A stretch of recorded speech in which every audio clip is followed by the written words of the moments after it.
this is Art Gallagher from Warm Monmouth Musings. Earlier this week we published two videos that Jay and Kim Purcell of Tom's River produced regarding their home that had been destroyed in Hurricane Sandy. The first video showed them about a month after the storm, where they were optimistic and resolute about rebuilding. The second video was published first earlier this week, where you could see their discouragement after having got an estimate from their flood insurance company that they would only get $28,000 to rebuild this home that we're in. And we're here with Kim and with Jay.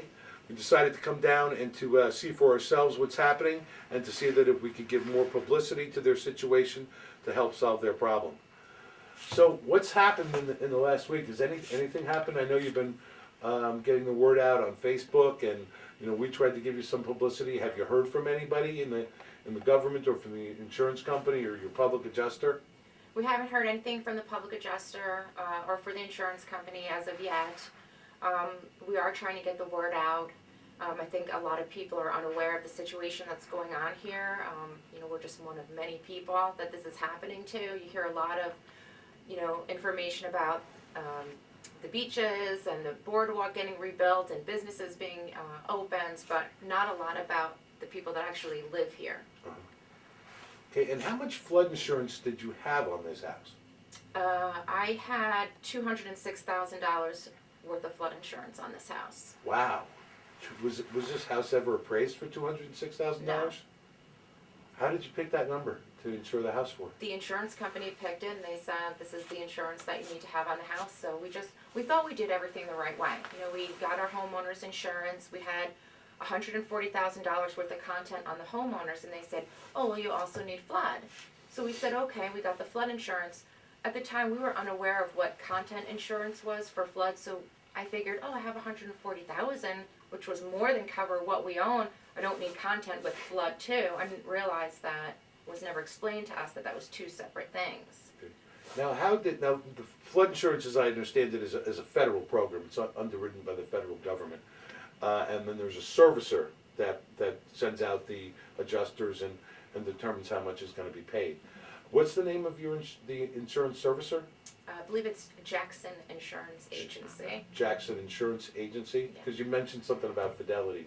Well, Fidelity is the holder of the policy, and then each policy, I guess they have people that are in charge of it. I'm not really sure how that works. Fidelity is the insurance, and then the agencies, I guess they have agencies which sell their insurance policies. Okay. Now, the estimate that you got, how did they justify the $28,000? Did they say there was pre-existing damage? No. Or they actually said you could rebuild this for $28,000? When the flood first happened, someone from Fidelity came out here who was from Seattle, was an insurance adjuster. He spent maybe a total of 15 minutes in our house. At the time, all the furniture was still in place. There was no access to the front of the house because a large tree had fallen on the house, it crushed the deck, and it was blocking the front entrance. He just said, we asked him, should we move the tree? Should we do anything? He said, no, don't touch anything, because if homeowners comes out and you move that tree and more damage is caused, they won't pay for it. So we said, oh, okay. And then he said, and the house may be structurally compromised. I said, oh, okay. I said, well, he goes, we'll have to send an engineer out to the house. I said, oh, okay. So, he left, and me and my husband didn't know. We kind of tippy-toed around the house. We grabbed pictures or kind of whatever we could.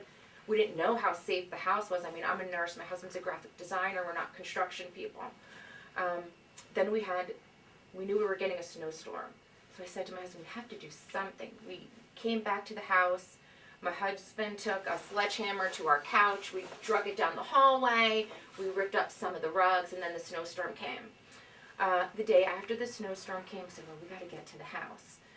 And this house is like most in this area. It's bungalows, and they're kind of built up a little. No water had actually come over the bathroom floor, but it came underneath. Uh-huh. When we walked in the door after the snowstorm, the walls were saturated, and water was actually dripping from the ceiling. So in a panic, I called Adam, the flood adjuster, and I said, there's water dripping from the ceiling in the bathroom. what should I do? And they were very rude and nasty on the phone. He said, that's secondary damage. Your house has condensation from all the water in it. You need to gut that house. You need to get everything out of that house because we're not going to pay for that. And I said, well, you said that the house might be structurally compromised. Like, am I to take a sledgehammer to the wall? When are you going to be able to get an engineer out here? And he said, normally we have 60 days. But due to the severity of the storm, it could take up to 1 year. It probably won't, but it could take up to a year. So I was devastated. I didn't know what to do. Me and my husband went out. We hired our own engineer through Tom's River. We got the house gutted. He came out. He looked at everything. He said, yes, the damage was caused by the flood. He gave us a report. He said, we don't know. You need to get a contractor to see if repairs are even possible. We did that, and they said, no, repairs aren't possible. There's too much damage to the foundation. It's washed away because we had like 4 foot of flood water. You need to tear it down and rebuild. Got it. Have you asked Adam or the adjuster to come out again and so that he could get into the house and see what the damage was since you have gutted it? Well, what we did after that is we actually ended up hiring a public adjuster. So he did get in touch with Adam to have him come back to the house, and he said no, he was already out here once, that he wasn't going to come back. Got it. And the public adjuster is the one that they said that they offered $28,000?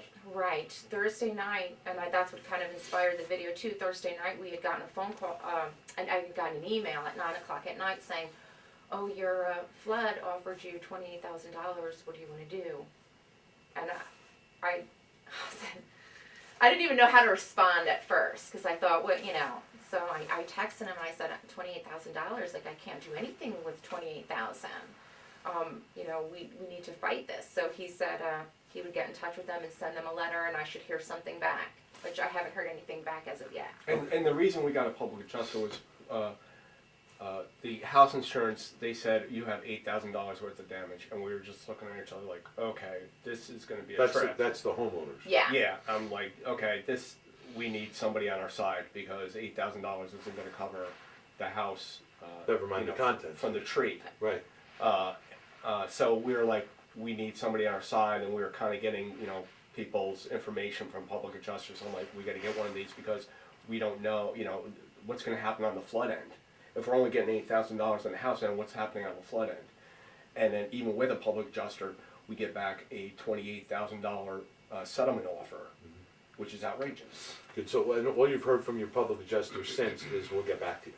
Right. Oh, he sent a letter to them saying that we to homeowners that we had 10 days to respond. Oh, yeah. But as far as flood, he said he would get back to us.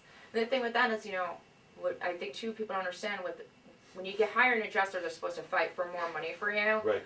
But he also gets 10% of whatever you get from flood, right, and 25% of whatever you get from homeowners. Right.